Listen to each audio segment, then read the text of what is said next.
रिश्तों को ऐसी खूबी से निभाओ जैसे शहद की मक्खी फूलों से रस भी ले लेती है और उनका नुकसान भी नहीं होने देती।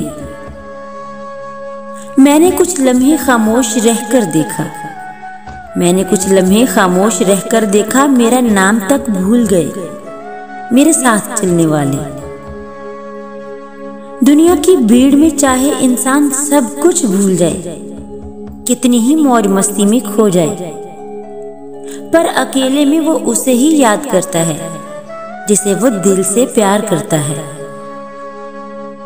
3 रिश्ते बेनकाब हो जाते हैं, 3 रिश्ते बेनकाब हो जाते हैं। बुढ़ापे में औलाद, मुसीबत में दोस्त और गुर्बत में बीवी। आप किसी को भी जबरदस्ती 2 कामों के लिए मजबूर नहीं कर सकते, एक मोहब्बत और दूसरा इबादत, क्योंकि दोनों का ताल्लुक दिल और रूह से होता है।